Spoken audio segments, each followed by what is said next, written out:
No dia 10 de maio de 2010, quando foi endereçado o chamado pacote de ajuda à Grécia, né, sob os holofotes da imprensa no mundo inteiro, sob uma verdadeira...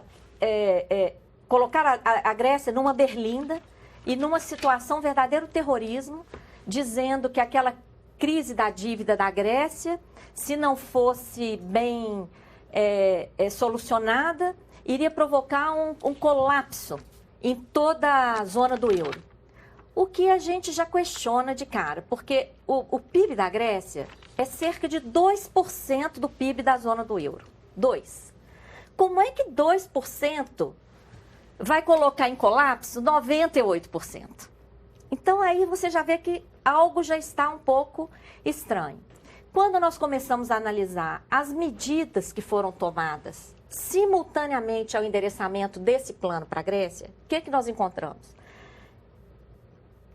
Nessa data foi criada uma estrutura em Luxemburgo, uma empresa privada, uma sociedade anônima. Acredite ou não, os países europeus se tornaram sócios dessa empresa e colocaram garantias bilionárias. Em 2010, 440 bilhões, em 2011 passaram para 780 bilhões de euros. Essas garantias são obrigações, é como dívida. E essas obrigações seriam trocadas por papéis podres em poder dos bancos. Desde a crise de 2008, os bancos vinham com esse problema, com um estoque enorme de papéis podres, que estavam, inclusive, fora dos seus balanços, porque esses papéis não tinham nem como ser contabilizados. Eram papéis que não poderiam ser comercializados em nenhuma bolsa de valores do mundo. Papéis desmaterializados, quer dizer, não existem nem em papel. E esse era o problema dos bancos privados. Então, se fosse divulgado abertamente que os países europeus iriam criar uma estrutura para ajudar a salvar os bancos privados, transferindo esses ativos tóxicos para os países, isso seria um escândalo. Então, o que foi feito?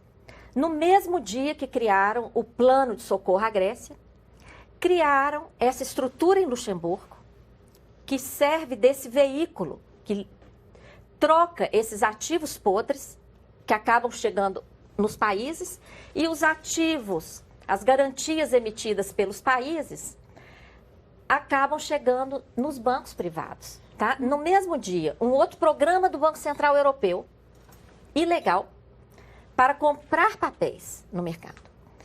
E uma ajuda do FMI para criar essa empresa, que também seria ilegal. Então, um conjunto de medidas que estão lá explicadas no artigo, inclusive com as referências, porque chega a ser um escândalo quase inacreditável, né? Que submeteu os países europeus a uma trama que está comprometendo toda a região. E a culpa não é da Grécia.